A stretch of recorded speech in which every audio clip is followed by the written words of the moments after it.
Welcome to the Addition Financial webinar, Working to Death, How to Save for Retirement Now. Our speakers tonight, John Standen and Rob Mazer, are financial advisors sharing their expertise from Members Financial Services. Feel free to type your questions in the chat box and we will answer them throughout the presentation. And now I'll hand it over to John. Hello, everyone. Thank you for joining us this evening. I'm sitting here with my partner, Rob Mazer. Welcome.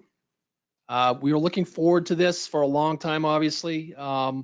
Rob and I are the financial advisors that partner with Addition Financial Credit Union to assist members with any one of their financial savings needs, from life insurance all the way to legacy planning, retirement, income in retirement, you name it. There's nothing too big or small that we can't handle to try to help people get where they need to be financially. We do retirement? I think so. Oh. We should do a webinar on that. We should. Oh, okay. Oh, wait.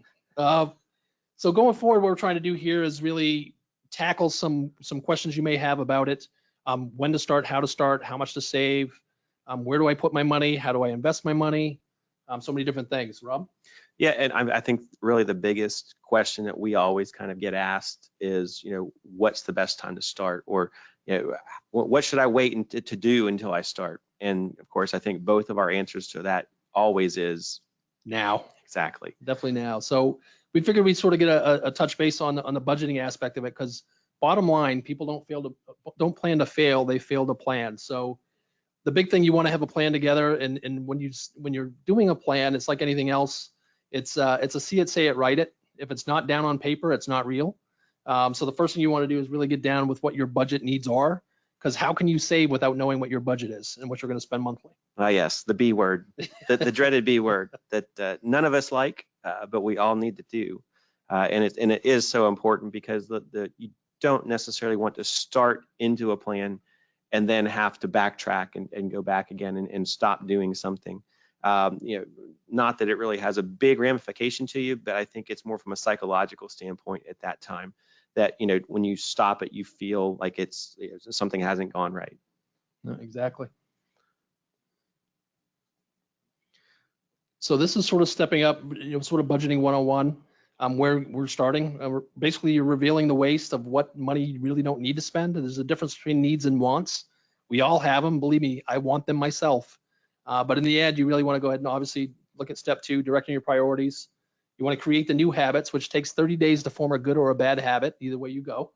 And then step 4, obviously it's definitely going to reduce stress. When you know that you have a budget in place and you stick to that budget, in the cases of when you make more money, then you're able to even put more away. But in the case you make less, at that point, you might have already put some savings away to cover that, so you don't have to take money from other places. Yeah, and I think that's the biggest thing too, to kind of touch on what you just said there, is that it really identifies exactly what somebody needs in order to live on, so that whenever those things do happen, raises, you move into a new position and you've got some extra income coming in now, whatever it might be, that really helps you define what that excess is and how much you really can afford to save, and put away at that point in time. Exactly. I think the one thing that we all need to realize is the most important bill we all have is ourselves. You have to pay yourself first, and that's part into retirement. So, yeah, and as this slide kind of talks about, it's allowing that flexibility in there too. Like we talked about, making it livable, making, you don't want this to be, something that everything has to possibly go right, because we all know that doesn't happen. Things break, stuff happens, life gets in the way. So you have to be able to be flexible with it. It has to be something where you're not budgeting out to the penny. I mean, there are some people that can do that. I'm not one of them. That's not how my budget goes. That's not fun. But you do want to have some buffer zone in there, so that whenever life does happen, that you're not just completely chunking it all away and stopping it and kind of like doing that whole thing where you say, that was a waste of time, right, and not going back to it again. Well, I think you said a very important word right there, realistic. Realistic is still doing some of the things you want to do within reason. Again, a budget has to be real. If it's not, you will break the budget. The budget won't work for you. So you just want to be honest. Yeah. And so, when you're looking at that, kind of looking at, the first place to start, where do you spend your money now? And again, that can be kind of a depressing exercise sometimes whenever you realize exactly how much money you do spend at the McDonald's drive-thru every day, how much, Starbucks, does take a cut from your wallet. But that's really the first place to go to is being able to look and track your activity, going back historically, and with that you don't have to go back over the entire year. Exactly. I think if you go over a couple months worth, you get a pretty good months. idea where you're spending money at. Yeah, I mean, there's some apps out there that'll actually help you track that, where you can categorize it, and by doing that, you'll actually get an honest number. I mean, to be honest, I'm lucky enough to have a account where it sort of has that option built in. I tracked it 1 month thinking that I might not spend more than $500-600 a month on entertainment, and everything I put in the entertainment category that following month when I tracked it, it ended up being 3 times that. I couldn't believe it. Yeah. So I definitely stepped it back to $600-700. I didn't want to like sort of bite all the bullet at that point. But that's from going out to eat, movies, things like that. I think it definitely helps make things, again, the key word here that Rob said earlier was realistic. Yeah, and so when you're kind of looking at it and you're setting your goals, and obviously we've all heard of SMART goals, the specific, measurable, attainable, realistic, and timely. But from that point, then you really want to set it out and say, okay, where are you trying to get to? You talked about the failing to plan and planning to fail, that whole thing. You've got to kind of layer these goals in here, and it's you're not necessarily going to be able to tackle them all at one time, and but if you can do a little bit for each of them, I think that's a good strategy to use going forward then. And when looking at it, when you talk about kind of time frames, we talk about emergency funds, and I know that we both, I know that we're out in our branches, we kind of set the expectation of about 5 months worth of expenses, from a financial planning, the CFP board. I think that they've always recommended 3 to 6 months worth of expenses. So 5 is a good number. So that's kind of your first, one of your first goals that you want to look at there before you start going out and trying to do anything too crazy. Definitely, yeah, that's the basic. I mean, the bottom line, you have to have money to cover emergencies, because if you took that money and invested it, and you weren't able to get to it, or you had to pay a penalty to get to it, and something were to happen, then you really are going to get hurt that way. And we don't want to see that happen, because we just want you to have a good experience with investing by doing that. Saving first is probably the most important key. Once we're there, it definitely gives you some other options going forward. Yep. Absolutely. And then when you start to look at those things, then you start kind of matching up, kind of your returns and the different ways that you go about that. Where do you put some things, and looking at it, we talk about savings. Your emergency fund is obviously money that you want somewhere where it's readily accessible, somewhere in the credit union, whether it be a checking account, a savings account, a money market account, a CD or shorter term CD, something along that line. That's matching up a short-term product with a short-term need. And that's one of the things I always stress with my clients, a lot, is that different products have different kind of time expectations to them, and that's how you want to use them appropriately. And having all your retirement money into a CD, that's your long-term money in a short-term product. You've got a mismatch there. In the same way, if you have your short-term money and you're trying to throw it into the stock market, especially with some of the volatility that we've seen this week, that can be a pretty not a wise approach. Detrimental, absolutely. No, you hit the nail right on the head with that. I think the big thing is also having a clear picture of the direction you want to go. That being said, that's another reason why you'd sit down with a professional and have that conversation, which Rob and I definitely do with no obligation. And so I think this is probably a good point. Why don't we go ahead and throw it out there for a question right now? Our first survey question is going to be, in 2018, Millennials and Money survey, asking how many said they're actively saving for retirement. What do you think that is? Well, I have the answer. So. Oh, okay. We didn't have to tell them that. However, I will say that even having the answer, I was actually kind of surprised by it. I was as well.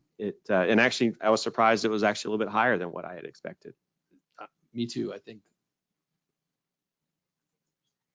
Yeah. So it's about 83% of the audience says 6%. It's actually 31. I would have said 6 myself without seeing the answers. Yeah, I would have too.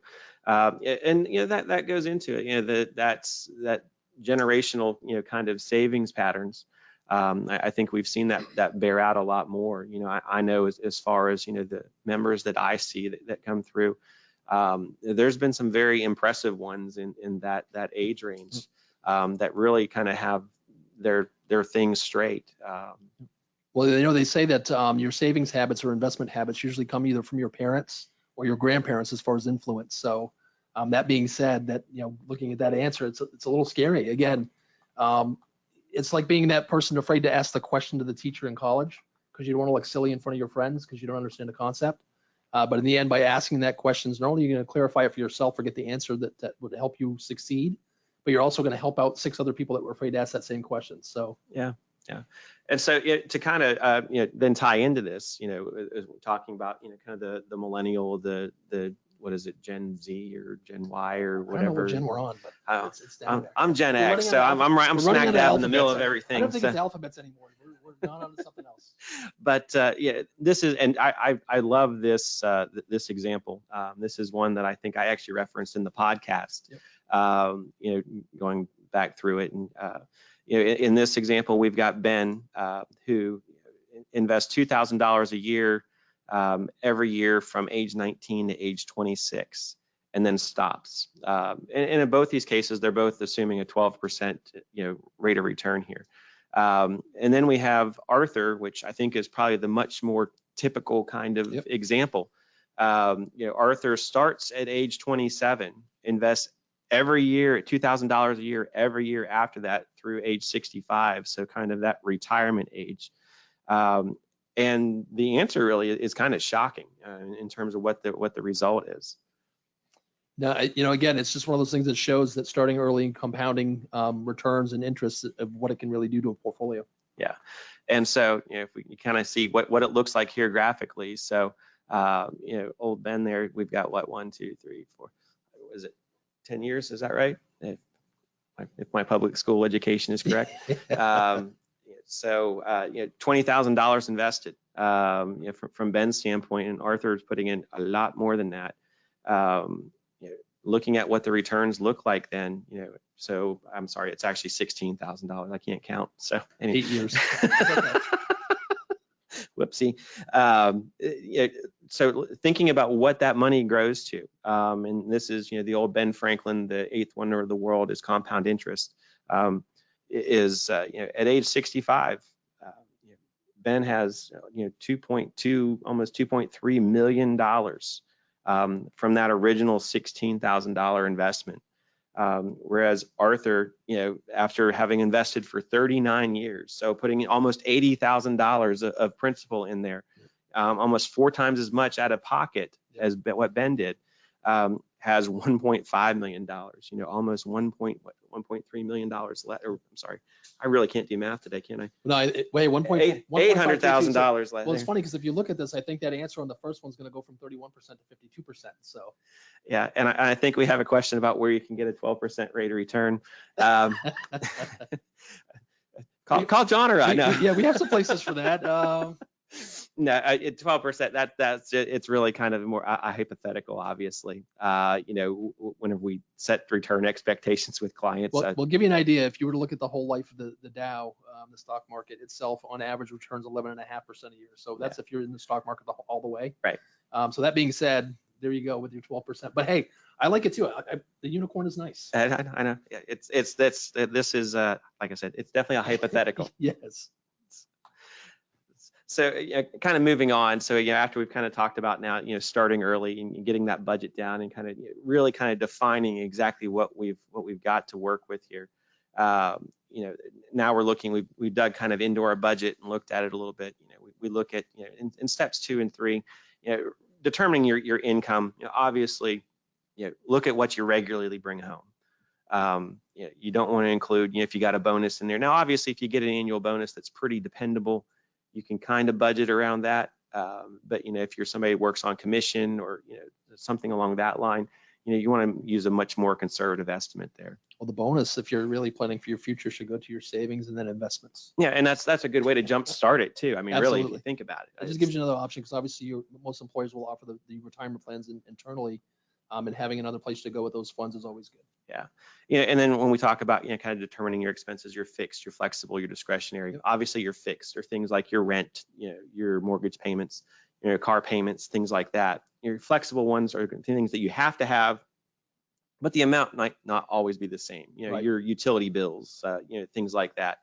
You know, discretionary, that's everything else. You know, that's out there. Been, like we said before, sometimes those wants become, you know, needs there. And you kind of look at those things, you know, things that you can really, you know, start to spend some money on. Yeah, and those are the budget busters, as you can see here. That's what it looks like. Yeah, and it's funny because, you know, you look through this, and I know, just like you were talking about before, about, you know, looking across different accounts and knowing how much you spent. I can say the one upshot where I've had some fraud on my debit card, you know, several times. The only good thing that's really ever come out of ever having fraud on my debit card is that it's canceled out some of those auto payments that are coming out of my account. And so it's forced your hand. Sometimes that's what people need right there. It's that negative election thing. Yes. That, you know, and I get teased sometimes about being the king of the free trial. And sometimes you miss canceling those free trials, and then, you know, whoopsie, where'd that $50 go to? Well, then the brother or sister company gets you on for something else, another free trial, and they get the same thing. So next thing you're paying $500 to the same company. It's pretty funny. You know, so you look at that, you know, and the ways that you can spend some extra money, you know, and really kind of, you know, going through, and, you know, you're not saying this is the beans and rice and beans, you know, kind of thing here. I mean, what we're talking about, these are truly the kind of the want items and within a budget. Yep. Yeah. And that being said, I mean, these sort of give you a breakdown or a guideline to follow. It might not be verbatim for everybody. Everyone has different, you know, needs, wants, things that are more important to themselves. That being said, this just gives you an idea of a rough breakdown of what it could be. So essentials, things that you need, 50% of those after-tax dollars are going to the necessities, things you need. Lifestyle-wise, we're looking at 30%. Those are your wants. And then savings, hypothetically, should be 20%.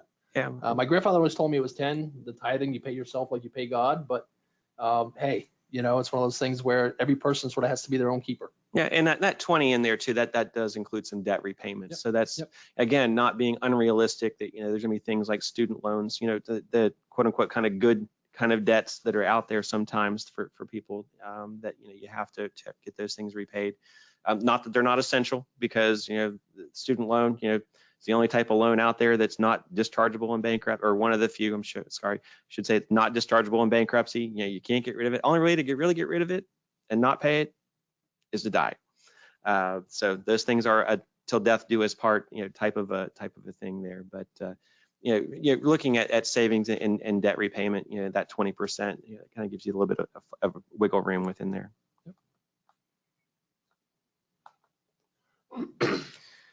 So again, like we talked about before, the importance of number one is the emergency fund. Without that, you really shouldn't be moving forward. A lot of people, believe me, we run into a lot of clients a lot of times that would like to invest funds from there. And you know, we get paid to do those things, but to do what's right for our membership, we definitely tell them that that's the most important thing, to keep the emergency funds where they are. Number two, obviously the 401k contribution. That's your employer if you're working. If you're not working, you could always go ahead and contribute to an IRA for yourself, to go ahead and start a retirement plan until you eventually maybe get with the company that does offer it. Three, your savings goals, things that you are trying to save up for, whether it be buying a house, buying a car, things like that, pretty important. And of course, number four, debt repayment. That's an important one, because let's face it, there's a lot of people that are retired, no longer working, but still have debt. And in a sense, since you still owe payments to a credit card company or these debt companies, you're really not retired in a sense. You're sort of working for them at this point. Yep. So along that line, and you saw back, you know, we had 401k contribution is really the kind of the second, you know, thing on that list. And it's, you know, why would you do that? Well, because in many cases, your 401k has a match provision to it, whether it's dollar for dollar or 50 cents on the dollar or 25 cents on the dollar, whatever it is. You know, why do you want to go ahead and do that? Why would you put money into your 401k in that case? This screen right here says it all. It's free money by not going in and contributing the money. Say your company matches 5% and you put nothing in, they're not going to give anything. There are very few companies that might give it regardless, because that's just a good company. But I'd say probably 90% of them require you to go ahead and put the same match in to get up to what they match. So if you're not putting in 5%, you don't receive that free 5%. So you're Right. actually doubling your money without even doing anything. Yeah, I mean, it's if you think about it in terms of return on invested Yep. dollars, you know, if Yep. you have a dollar for dollar match, that's 100% return on your money. If you have a 25 cent match per dollar, you know, going back to our earlier, you know, question from the audience of where you can get a 12% rate of return. There Well, you go. in your 401k is a great place to do that right there by itself. Perfect. You know, because your money's going in, you're automatically getting a return on it. And that's without putting it into the market. That's without investing it. That's without doing anything for it whatsoever. You know, that's allowing you to do that. So before we go, actually, we have another question you know, from the audience, and this one is, you know, my career was on hold for 5 years during the recession. Recently gone back to work with a 401k and Roth. I've tapped out my contributions. How screwed am I? Well, you know, you're not screwed because you can obviously do investing on the outside with non-qualified money. So the difference between obviously a 401k or 403b IRA funds that's considered qualified, you can take money out of savings if you have excess there, as long as it's not tapping into your emergency funds, and invest that for yourself and have some long-term capital gains, which more so are fixed. It's not so much driven by the income. Yep. And at this time, I think it's probably a good chance to kind of pause again and let's poll the audience again. Sure. So, you know, second question, you know, since we've just been talking about 401ks and, you know, putting money into them. So next question is, if you withdraw money from a 401k before 59.5, what's the tax penalty that you pay? And again, this one I knew. I knew this one I knew too. this one. So pat ourselves on the back on that one. Yeah, well, I won't hurt myself too bad. I know, so you gotta strain it, do some stretching. All right, here, I'll get you, you get me. We're good. We're good to go, Rob. But, so, and again, so 81% this time, again, favors the 10% 10%, number. and that is the correct answer. Yep. So 10%, that's the 10%. Now that's the penalty tax. Correct. So don't forget about that. So it counts as income. So when you pull, that's just the penalty you have to pay to the government. You also, whatever you're claiming that year in taxes, whatever your tax bracket would be, you'd also want to have that held as well. So again, that's why when we talk about, you know, kind of setting up that emergency fund first, and then, you know, moving to the 401k contributions second, that's why we want to do that. We don't want to put money into the 401k that we might need to access, because there is that 10% penalty tax that we can incur there. And so we want to avoid, we want to pay Uncle Sam the fair share, but we don't want to pay more than our fair share, I guess. Exactly. Is probably a good way to put that. So, you know, so we talked a little bit about 401ks, and let's talk now and kind of transition a little bit into the different types of IRAs. And, you know, IRA obviously standing for Individual Retirement Arrangement, I think is the official IRS version, or Individual Retirement Account. You'll hear that one as well. And, you know, the traditional and the Roth IRA, those types of options are typically available inside of a 401k. So that for our discussion here, we can kind of, you know, talk about those things. But you know, and then you've got some of the different IRAs out there that are probably less prevalent that you hear about. Yeah, the spousal IRA, for those who might not be aware, is if you have somebody who's husband or wife staying at home raising the child and the other person's the breadwinner, it's what they call a spousal IRA that you can do. You can contribute as long as you have their earned income up to the full amount of whatever's allowed. Anybody under 50 can do up to $6,000. Anybody over 50 can do $7,000. So if your spouse is the homemaker and they don't work at all and have no earned income, as long as you have earned income to cover both, you can actually make that contribution for your spouse. Yeah, and it goes way back. It does. It's been in practice for a while. It's kind of gotten out of vote. I haven't seen as much lately. I haven't either. But because you have the prevalence. More people working. Yeah, I mean the prevalence of the two income family now. Yep. But you know, in those cases where you do have that, that's, you know, where there is value to the one who works inside the home, and so that, you know, that the government does actually provide for that. Yeah, they want to make sure they have the ability to also grow some funds in retirement as well, which is great. This obviously rollover IRAs, that would be if you had an old retirement plan, 401k, 403b, something like that you thought you wanted to move the current custodian. Excuse me, you have the option to go ahead and roll it over into an IRA. If you do a traditional, there is no taxable consequence. If you do a Roth, there's a Roth conversion where you have to claim all that as income that year. So you have a preference where you think you want to go with that. That's definitely an option that is available to everyone. Yeah, and I kind of want to talk with members about that, with the rollover side of, why to do it. And obviously, we want to look at fees, and fees are important. However, you look at the ability to customize within an IRA, whereas your employer, retirement account has 20, 25 options. Yeah, the good plans have about 20 to 25, yeah. When you look at an IRA account, your options are thousands. So there's a lot of different ways that you can go there, and it's a lot more customized approach. Yeah, the 401k is definitely more so hit at a large level of the base that they represent, which would be everybody that's employed by the company. So if you work for a large company, a large firm that say has 25,000 employees, you're one of the 25,000 that they're representing. You're not an individual that they're representing. So definitely, IRAs definitely enable you to tailor a plan maybe that would fit your needs specifically, but sometimes could be better. Sorry, my daughter just chimed in and told me hello here, so I'm sorry, I was less laughing there. But, and so then the last type of IRA, and this one actually is becoming a lot more. I'm seeing more of these now as far as inherited IRAs, and that's because you think about when IRAs really kind of started, and came into existence.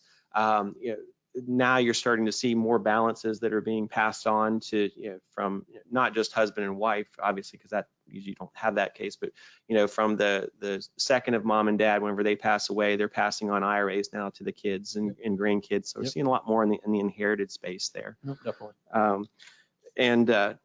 So with that, let's actually kind of move on. We kind of covered what is an IRA already. Let's kind of skip ahead here to the, and we were just talking about when IRAs came into existence, and looking at the differences between a traditional and a Roth. I think that's one of the biggest questions I get a lot, is what is it? What's this Roth thing I've heard about? A lot of people sometimes too think that an IRA is the actual investment when it really is just a vehicle. Once you get that vehicle, it's empty. You get to load it with whatever you want. So think about it that way. Traditional IRAs really give you the tax break. So when you have the traditional IRA, if you're not rolling something in, it's something you're starting yourself. You actually have a tax write-off that you could use each year for contributing to that IRA. The Roth doesn't give you that tax write-off because the biggest difference with that is they're after-tax money, but it has tax-free gains going forward after retirement age. So it's one of the things where where you think you might end up. I like playing both sides of the fence. Some people think they'll be in a lower tax bracket when they retire, so they stick with the traditional. Some people think they might be in a higher one, so they prefer the Roth. There used to be a benefit to the Roth over the traditional where you could still contribute after 70 if you still worked and had earned income. But now with the new Secure Act that just passed January 1st, 2019, went into law, the traditional has the same capabilities now. So. Yeah, and really to kind of drive home that point, I mean, the big difference here is whenever the money's taken out to be spent. Yeah. The traditional, everything that you're taking out for the most part from a traditional is going to be taxed. Everything that you're taking out from a Roth is going to be tax-free. Yep. And so that's kind of the difference. And so we actually have another question that kind of ties into this, and going back a little bit to the company match. And it says that if my company match is at 4%, but I'm putting in 9%, is it better to contribute that excess 5% to a Roth?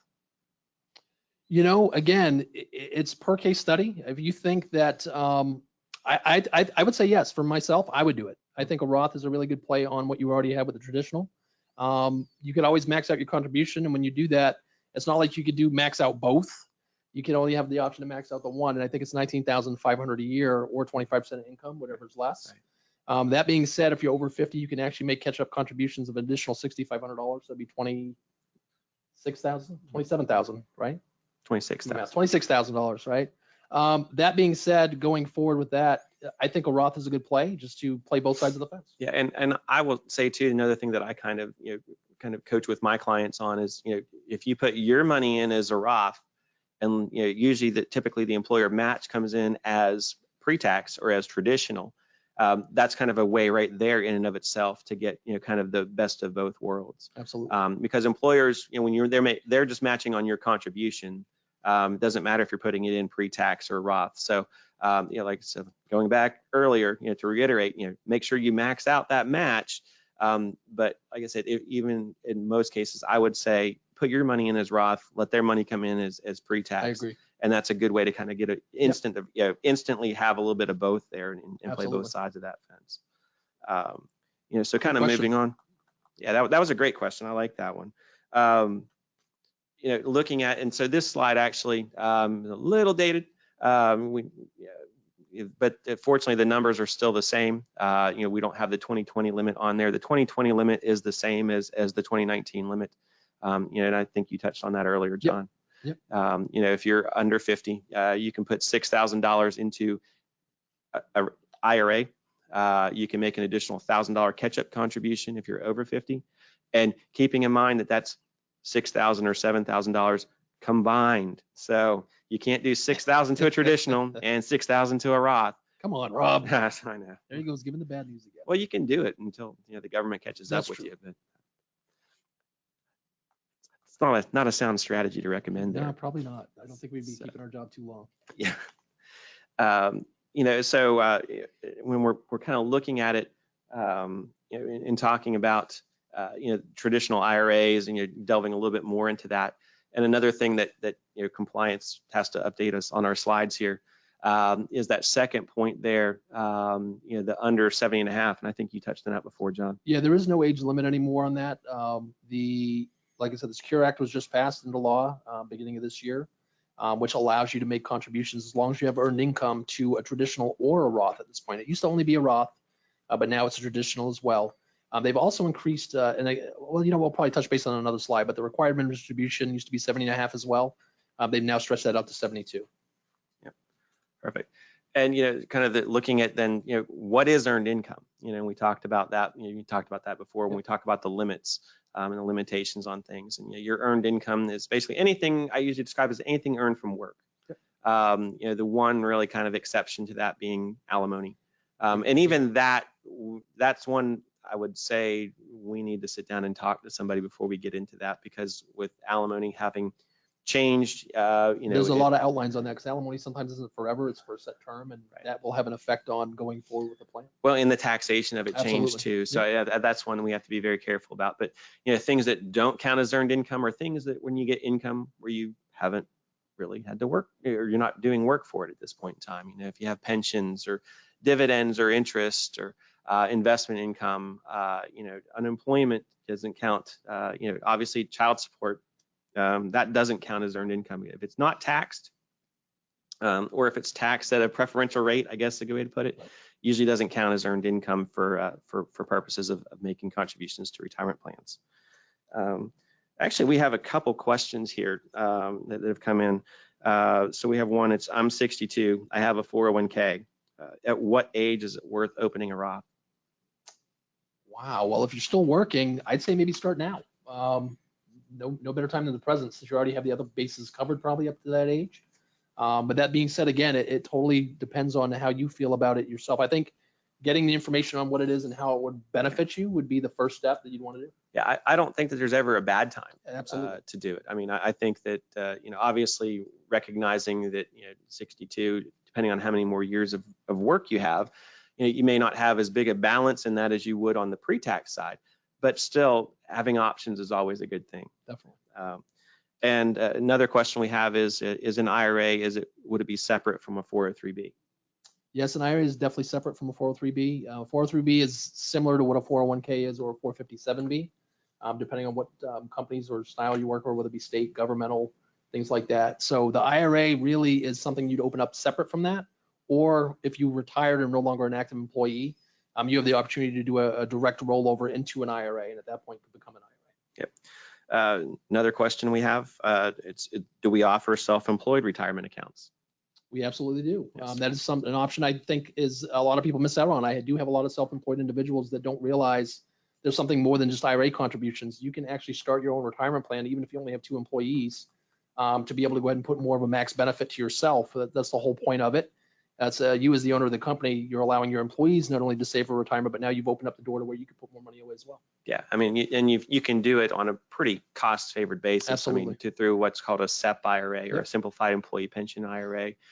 There's the simple IRA, a simple 401k, all designed for for the small, less than 100 employee type of companies. Not as much administrative burden as going out and doing a full-blown 401k, but you still have some much higher limits to them than what you're going to see, in other places. Absolutely. Kind of moving on a little bit and looking here as far as deductible contributions.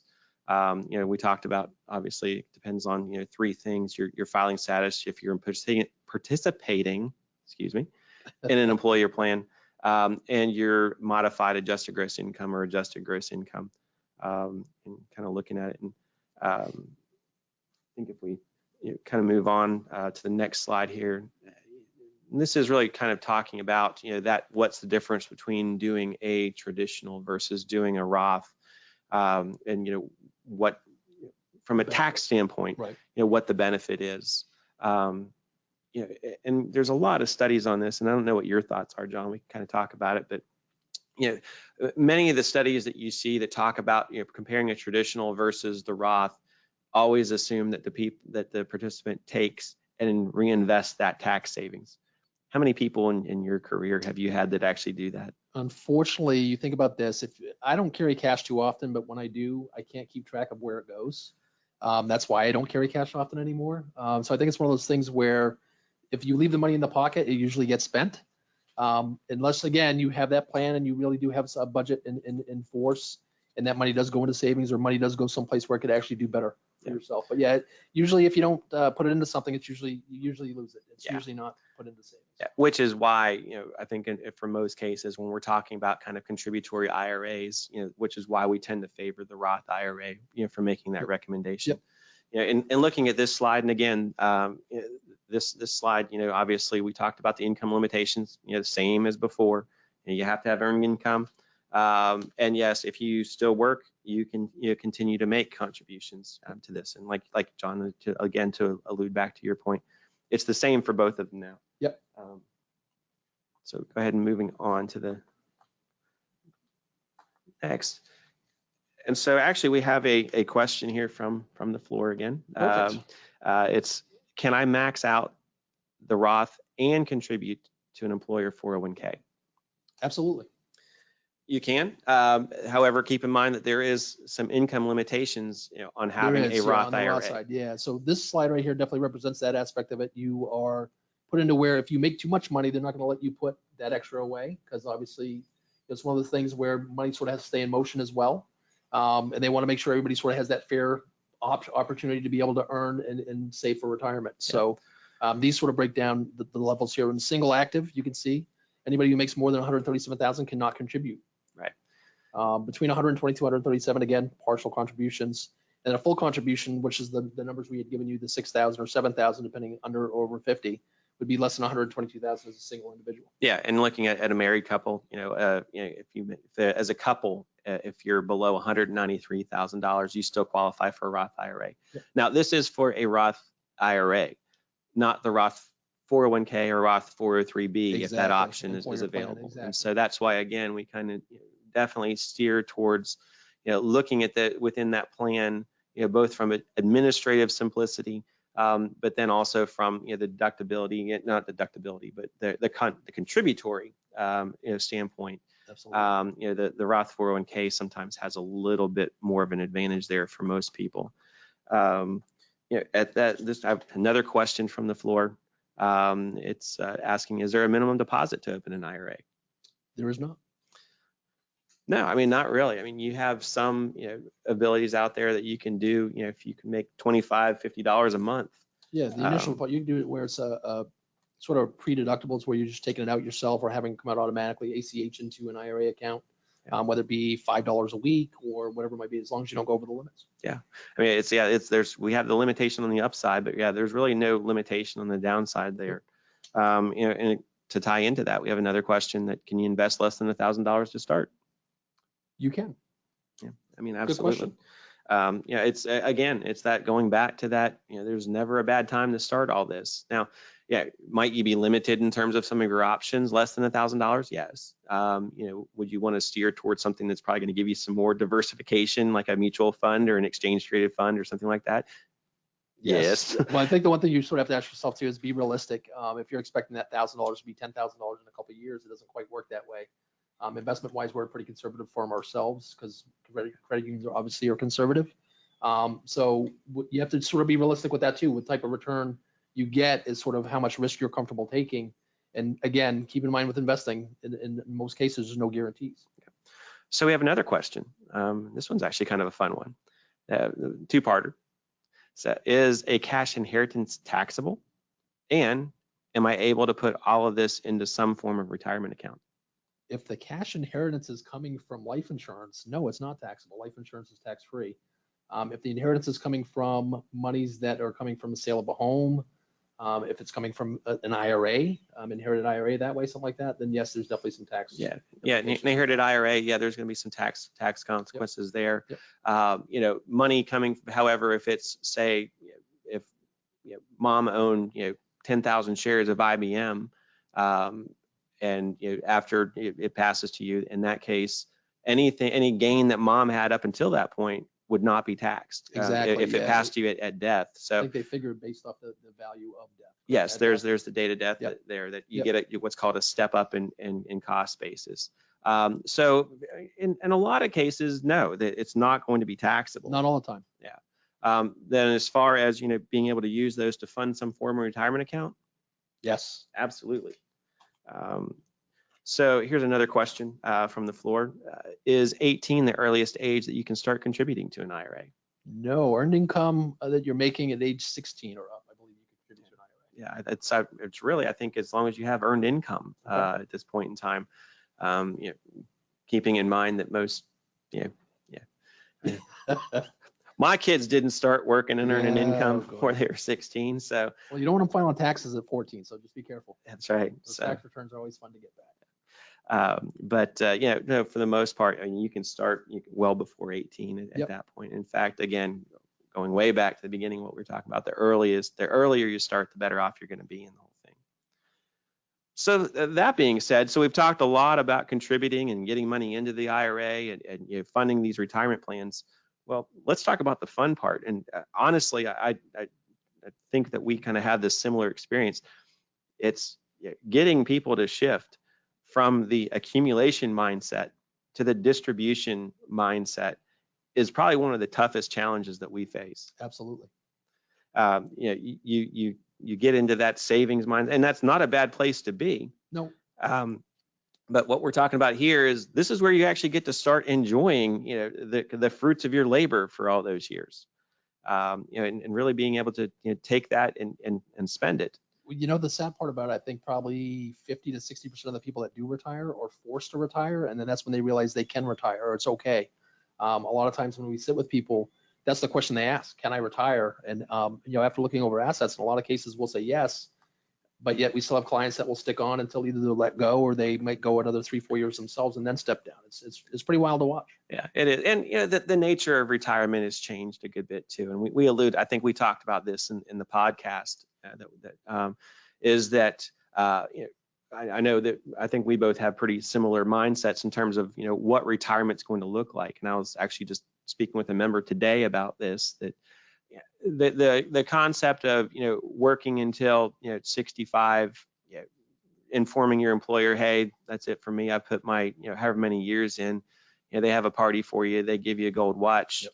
You put the keys in the ignition, drive out of the parking lot, and never engage in gainful employment again. That's not as prevalent nowadays. What do you think about that? No, I agree. It's definitely more by the wayside with the rising cost of everything. When you're looking at that going up 3 to 5% a year in cost of goods, inflation is the one thing that definitely makes people go back to work, whether they can't afford the insurance cost in retirement, which can be pretty expensive, or it's just they're looking to keep themselves busy. It's sort of funny to watch sometimes. We have a lot of people not only going back to work for benefits, but a lot of people going back to work because they enjoy the camaraderie. Because when you retire, you're sort of losing some of your family. That work family you spend more time with than your own. Yeah, that's one of those things. It's kind of the soft skills that that you talk about that some people just don't think about. I know back whenever I first started in this business, back whenever Moby was a minnow or whatever thing that we want to talk about there, we would do these workshops, and one of the activities in there was you give somebody a blank calendar and say, here, fill this out. What is retirement going to look like to you? And of course the guys would take it, write golf in big letters all the way across it. Not realistic. Not anymore. It's pretty expensive anyways. Holy cow. It takes too long too. Yeah, well, yeah. But and I'm not very good at it. Focus, But anyway, all that being said, yeah, it's just not. There are some that play multiple days a week, and you understand that. However, you have to have some other interests outside of that, and I think that's really the key to really kind of thinking about, what your retirement's going to look like and anticipating that. Well, it's funny because we talk about that, right? We talk about setting up a plan for the budget. It's the same thing in retirement. It's setting up your budget in retirement. It's going to be totally different now. Think about it. The day of the week that you spend the most money is usually on the weekends, right? Saturday, Sunday. Every day in retirement's a weekend. So that's something to keep in mind. That's one thing that, definitely sitting down with a professional can assist with as well. Yeah, and that's really kind of, again, when you talk about planning, and going into that and sitting down with somebody and be able to walk through, those what your things to looks think like. of what it's going to look like. Yeah. Have another question in terms of in actual investments. What are your thoughts about Acorn investments? Acorn investments. So Acorn is one of those fractional kind of things that are out there now, and I think it's an app, if memory serves correct. There's a lot of different sites out there. There's a lot of different things. Not saying they're all bad or all good. The biggest thing you could do is probably research. Anything that's more so newer out on the market, you'd probably want to give it a little time to see if it's going to stick. You never want to get into something too soon. At the same time, people have said that if we don't get in soon enough, we don't see the upside of it either. So I guess it would be by a case-by-case basis based off how you feel on what risk you want to take. Yeah, I mean, and you think about the whole concept with Acorn is taking kind of your spare change and rounding things up. It's not a bad thing to do. I mean, if it's 36, 64, 70 something cents that you're not going to miss, right, then by all means, I mean, it's better to have it saved than to not do anything at all. And if that's an easy way to kind of jump start and kickstart that, then yeah, by all means, I think that makes a lot of sense. So with that, let's kind of jump back in a little bit and talk about distributions and looking at it, in terms of, we talked about traditional IRAs, that the big difference between the traditional and the Roth is that the traditional, when the money comes out, you pay tax. Yep. And again, we still got that 10% penalty tax, going back to our earlier audience poll question there, that you get that additional 10% penalty tax if you take money out prior to 59.5. This slide's a little outdated as well. Obviously on the traditional now, the RMDs now begin at 72 instead of 70.5. Deadline for taking the first RMD, I'm sure, still going to probably remain the same, April 1st of your first drawing year. But just keep in mind, you still have to pull the other amount that same year. Yeah, it's outdated in that sense. Now, keeping in mind though that if you turned 70.5, last year, yes, you still have to take it. You have to take it. So sorry, guys. you're not grandfathered. It's that one still happens. Yeah. So yeah, if you're in that 70 to 72 range, we need to talk. Make sure that we've got an appropriate strategy there. But still, keeping in mind that, again, this is another big difference between the Roth and the traditional. Absolutely. The Roth doesn't have an RMD because there's no taxation on your distribution anyway. Correct. You've already paid taxes. So government's already gotten their money. So that's kind of what we're looking at there. And then kind of moving forward, and looking at the difference between a traditional and a Roth, just kind of doing some comparison. When people use a traditional versus when we're using a Roth, we're looking at it. You might choose a traditional IRA. Again, talking about if you're within 5 years of retirement. Again, I don't necessarily. Yeah, at this point, it probably wouldn't make as much difference. But I mean, I'd say probably 10 years or longer definitely could make a difference. A lot can happen. I mean, most times, if you're really looking at a rule of 72, if your average return is 7%, you should be able to double money in 10 years. So there's an opportunity there. Yeah, I mean, really, of these points, I think number 2 is really the one that I would advocate for. Absolutely. If you know that your retirement income is going to be low, if your tax bracket's going to be lower in retirement, then it would make sense to use the traditional. Now, absolutely. And so that you would want to do that. The rest of them, like I said, I think kind of the conventional wisdom on this has shifted a little bit nowadays to where that's not necessarily the case. Looking at it, this obviously, when we talked about some of these points before, about it's never too late. There's definitely things that we can do there. We've got some other questions from the floor. This one is, I'm a teacher, so I have retirement funds with TIAA from Valencia. It's woefully small, but is it something worth investing in an IRA? Absolutely. Again, it might be good where it's at, depending on what options you have available. And if it's been good customer service and the returns have been okay, that could be something too to talk about. But yeah, by all means, that's what Rob and I really specialize in, to be able to sit down and talk about things like that, to see really where you're looking to go, get an idea of what you're trying to do. And there we could definitely give you some really good advice. Another question is, what are our thoughts on life insurance index policies for kids that build cash surrender values? Would this be a great way to start your kids off with savings and investing? Anything you could do for your kids, that included, would be great. And not only that, trying to teach them that sort of financial literacy early. Whether it's chores and you're paying for them, and where the money goes and how it's saved and where it comes from. My stepdaughter thinks that the cash card is just always full, and that's just the way it works sometimes. But in reality, we all know the importance of, at this point, I would hope, especially closer to retirement, savings. The key is starting, like Rob said, again, we'll hit this on the head again. It's all starting early. Start as early as you can. So yeah, I would say absolutely. Yeah, and it starts the conversation. Yep. It's definitely a way to kind of build that interest in it a little bit. Provide some insurance coverage, for at some point in time later on in life. Everybody has their different thoughts on insurance, obviously, but if you're doing it on a child, the cost of insurance is fairly low. It's funny, I actually had a member I was meeting with the other day who actually brought in their, dad had bought her $1,000 face value life insurance contract way back in, the 60s. That policy now is worth way more than $1,000. I mean, just the cash value from it alone. Insurance as an investment, it does have its place in some cases. Now, are there cheaper ways to do it sometimes? Absolutely. But again, so don't want to make any kind of broad statements there on that. But again, if it's the choice between doing that and doing nothing at all, we'll do that. Yeah. Again, it really just comes down to starting as soon as possible. And at the same time, even if you didn't start and got a late start, I didn't really get started until I got into the industry. I got in the industry back in 2005. And I think that's when I realized that even though I was always making good money and I always thought I'd be making good money, that I didn't realize the value of savings as much as I should have. So thank God I got into this field. It sort of helped me out. But boy, if I would have started back in the day, I might not be talking right now. I might be on the beach sipping some Mai Tais. So you mean you wouldn't be sitting here next to me right now? Well, Rob, I'd bring you with me, Rob. Oh, okay. All right. Okay. At this point, we're going to take a little brief break, and we'll be back to wrap things up.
And we're back. So have a couple more questions here, John. Man, you guys are flooding it. We're not going to put you into the lightning round yet, Oh, but okay. you're getting pretty close. Oh, no.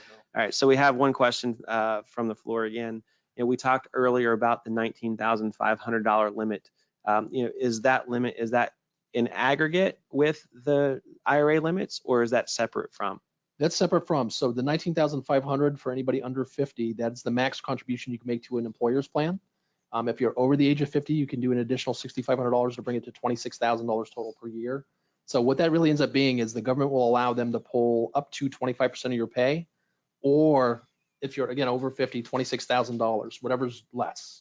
The IRA is definitely separate, so that's a whole different animal. Yeah, and that's when you get into kind of those limits in terms of, if you're able to contribute or not, because sometimes you do have the phase out on the IRA side. The best answer that I would say there would be to sit down with somebody and really kind of walk through your individual situation, because there's a number of moving parts in there that could affect it. But for the most part, no, there's the IRA limit and then there's the 401k limit. Correct. Good question. Yeah. Another question we have is, you're looking at, many 401k plans offer a loan provision. And so being able to kind of walk through the difference between a 401k loan versus an early withdrawal, what that looks like. When it comes into the loan aspect of it, again, depending on what it's for, I always tell people if they can afford the payments of what they're doing, don't take the money out. Just keep it invested. At the same time, we know that's not realistic for everyone. So pulling it from a 401k, you do pay it back with interest. I think the average payment interest-wise is about 5%, give or take. But you can pay it with payments over time that you take the loan. So I believe if it's for purchase of a home, you actually have, I think in some cases, up to 20 or 30 years to, or I'm sorry, I think it's 15 years to pay it back. Yeah, I think it depends. That. Yeah, and for most personal loans, yeah, most personal loans is going to be max 5, I'd say. Max, so 60 months. Depending on where you want your payment to be, that's sort of how you'd structure that. But keep in mind, when you pull that money out, it's not earning anything for you. So it's sort of the double whammy. Not only are you paying interest on money that's not earning anything for you, but now that money's been taken away from possible retirement, aspect later on. Yeah, and one thing that we didn't really touch on before, thinking about it too, when we're talking about this topic, is that there are some exceptions to that 10% penalty that comes into play that we talked about. Obviously, first time home purchase. Sorry, Rob. First time is an exception. Things like college education up to a certain amount. A new thing with the Secure Act was adoption expenses, are able to be taken from retirement accounts without incurring the penalty tax. Medical expenses for immediate family, disability, things like that. The big things in life, we can get actually an exception from that 10% penalty tax. So there are some ways to do that there. I would say, again, it's probably a good idea to sit and really kind of go through your individual situation. Kind of tying along with that, another question, are there interest, about you're talking about the interest part. So is that interest from a 401k loan? I'm sorry. Every 401k that you borrow from is going to have some sort of interest tied to it when you pay it back. So those payments are with interest. And that's an annual percentage rate that you'll pay back. Yeah, I'm sorry, that question actually was, is that interest your interest from the 401k loan? So. Yes. Well, actually, again, when you pull money out, it's not working for you anymore. And the fact that you're paying interest on that, so not only are you losing at, let's say you take $10,000, that $10,000 is no longer making maybe an average of 7-8%, and you're paying 5% on it. So if you really look at it from the rough side, and again, not that I want to beat this down, it's much better if you can afford the payments not to take from it. But if you need to, you just have to keep that in mind. But yes, I mean, the interest that you're paying on it, you keep it.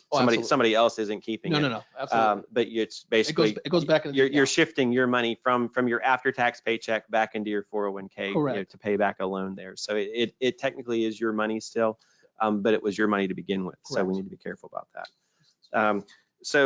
We talked about, another question is nowadays that there's people tend to switch jobs a good bit. And then you have an old, 401k plan or 403b plan.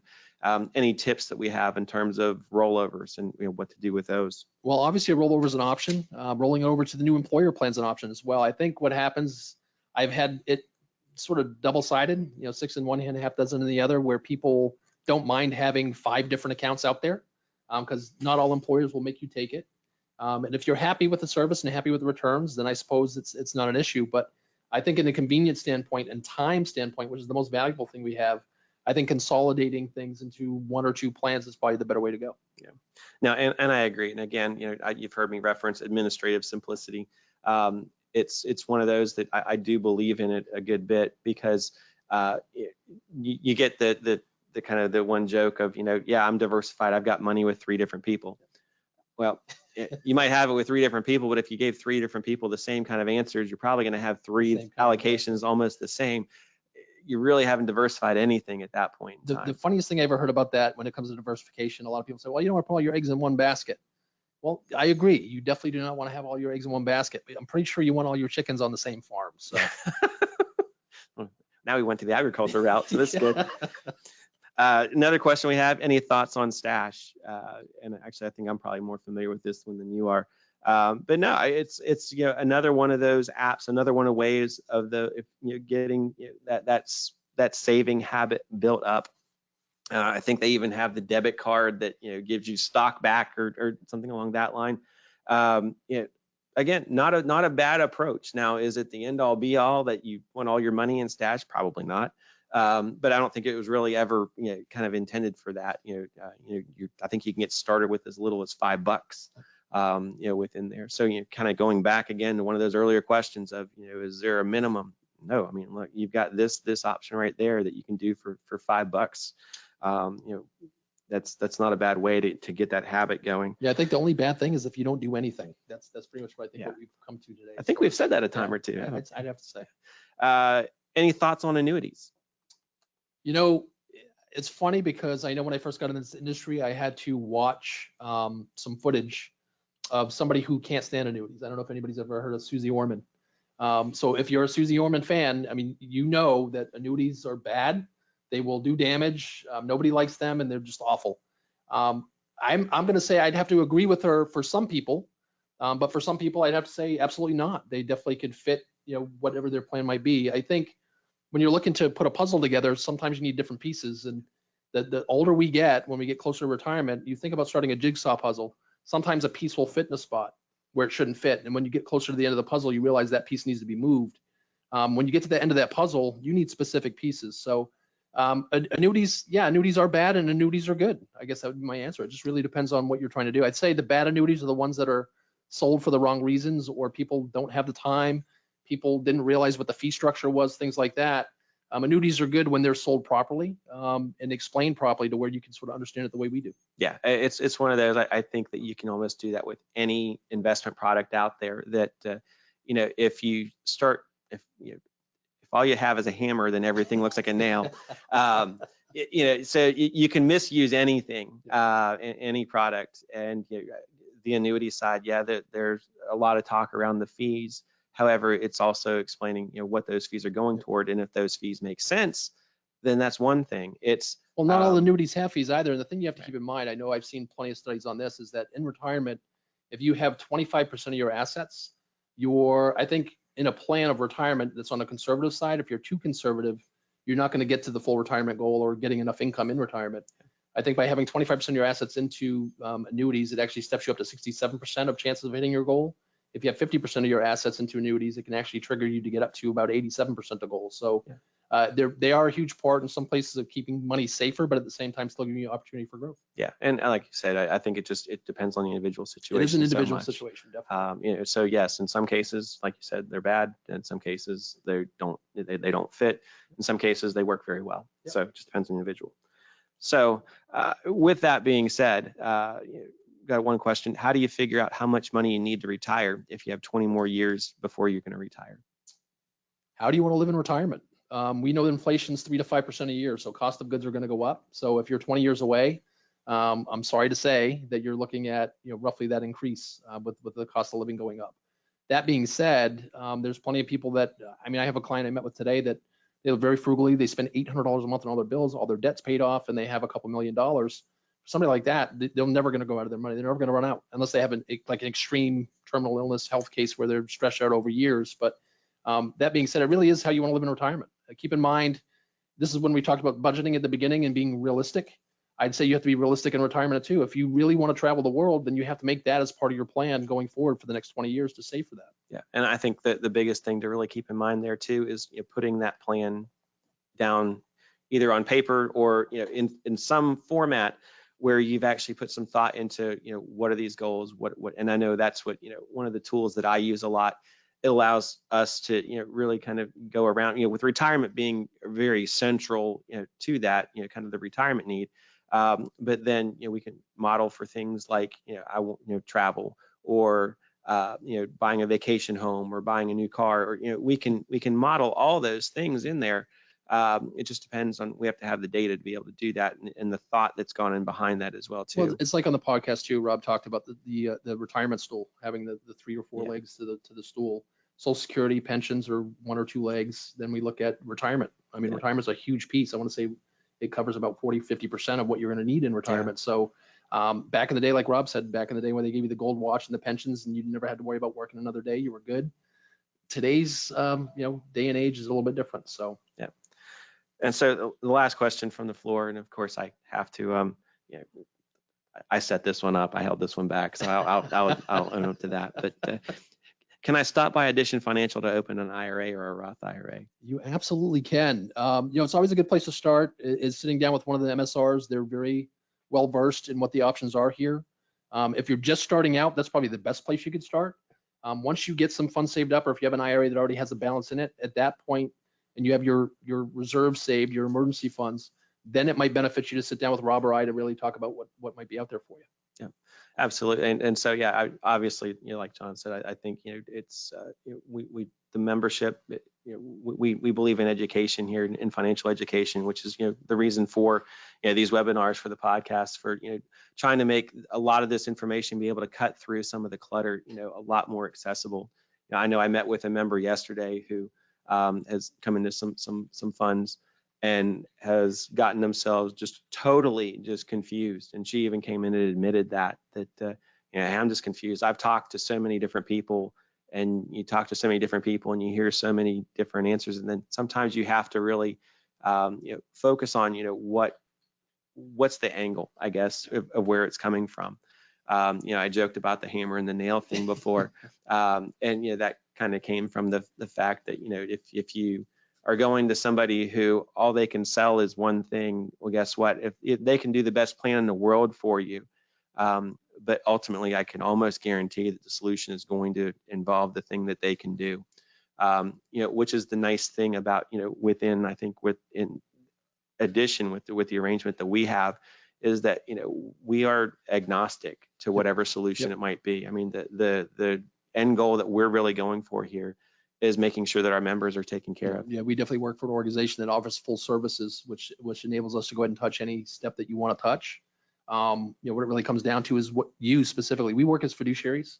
That's a law that was passed in 2015 that required it just on retirement funds. But I know Rob and I, and working for CUNA, since we do work for a conservative firm that works with a conservative partnership with the credit union, we're fiduciary across the board. So our goal is to make sure we do what's best for you. And no matter what we suggest for a strategy, you're in charge. You're the boss. You're the ones that get to decide whether you move forward or not.